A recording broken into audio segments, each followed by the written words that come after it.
क़यामत के दिन ऐलान होगा, सब्र वाले खड़े हो जाओ। एक छोटी सी जमात खड़ी होगी मर्दों औरतों की, चलो जन्नत में जाओ। अब अल्लाह उनको ना हाईलाइट करना चाहते हैं, तो आगे फरिश्ते बैरियर पे रोक लेंगे, भाई रोको भाई, आप लोग कहां जा रहे हैं? जन्नत में जा रहे हैं। और कहां जा रहे हैं? अरे भाई अभी तो हिसाब ही नहीं शुरू हुआ, तुम्हें किसने कहा जन्नत में जाओ? पहले हिसाब दो फिर जाना जन्नत में। वो भाई हमारा हिसाब है ही नहीं, हम बेहिसाबे लोग हैं। अरे आप कौन लोग हैं? अब फरिश्तों में इनमें मुकालमा हो रहा है, अरे भाई आप कौन लोग? अब सारा मैदान सुन रहा है, अब कौन लोग हैं? वो कहेंगे जानते नहीं हो, हम सब्र वाले हैं, सब्र वाले हैं। हो अच्छा भाई बैरियर हटाओ, बैरियर हटाओ। तो ऐसे मेरा अल्लाह सारे बैरियर हटवाएगा, भाई सब्र वाले आ गए, सब्र वाले आ गए, सब्र वाले आ गए। इस्लाम और अल्लाह की कसम, जिंदगी में हुस्न सब्र से आता है, बर्दाश्त से आता है, गुस्से से नहीं आता। अगर आखिर आपकी फैमिली है, आप घरों वाले हैं, आप दफ्तर वाले हैं, अगर अपने घरों में खुशियां देखना चाहते हैं तो अपने अखलाक ठीक कर लें, बर्दाश्त करना सीख लें, माफ करना सीख। ये दो वो सिफात हैं जिस पर आपका घर आबाद, आपके बच्चे खुश, आपकी बीवी खुश, बीवी का खामिंद खुश, बहन भाई खुश, माँ बाप खुश। जब बर्दाश्त निकल जाती है तो सारा मुआशरा एक आग में आ जाता है, एक आग लग जाती है। और मेरे नबी ने फरमाया ईमान क्या है? सब्र करना और माफ करना।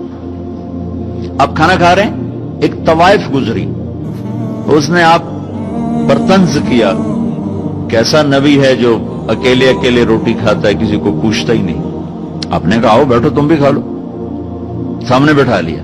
अब वो तो आपको खाली टॉन्टिंग कर रही थी, तो उसने आपको मजीद चिढ़ाने के लिए कहा मैं ऐसे नहीं खाऊंगी, जो तेरे मुंह में है ना वो निकाल के मुझे खिला। उसके ख्याल तक अब ये कहेंगे तुम 2 लितर मारो, दोनों बाहर कटो, कि ये कह रही मेरे मुंह का खिला।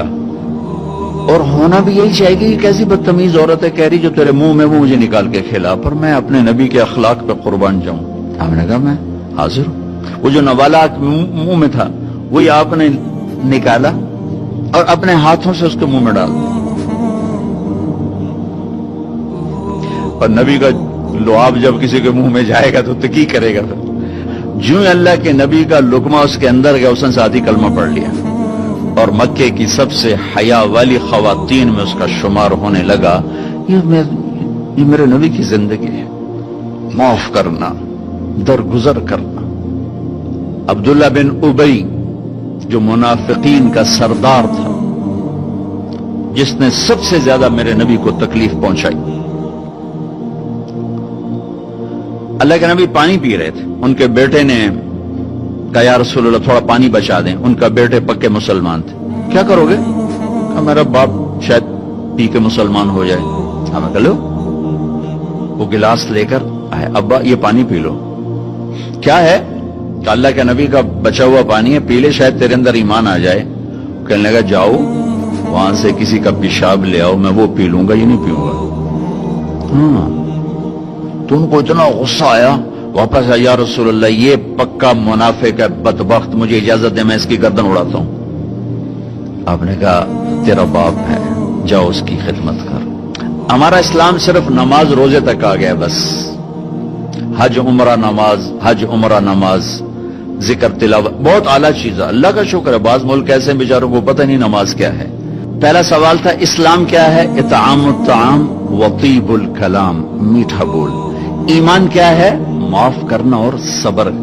अब तीसरा सवाल, या रसूल अल्लाह अय्युल इस्लाम अफजल, सबसे आला दर्जे का इस्लाम क्या है? कितने इस्लाम के खूबसूरत अमाल हैं, नमाज, रोजा, तहज्जुद, तबलीग, जिक्र, तिलावत, हज, उम्रे, जिहाद, कितना कुछ है। आपने फरमाया जो हाथ और जबान से किसी को तकलीफ न पहुंचाए वो सबसे आला दर्जे का मुसलमान। सबसे आला दर्जे का इस्लाम क्या है? कि हाथ और जबान से किसी को तकलीफ न पहुंचे। जिंदगी भर मेरे नबी ने किसी को थप्पड़ नहीं मारा, किसी को जबान से ऐसा जुमला नहीं फरमाया जिससे वो कहे जी मेरा दिल टूट गया, मेरा दिल तोड़ दे। क्योंकि जबान का बोल ऐसी बला है कि नबी के भी जिगर के पार हो जाता।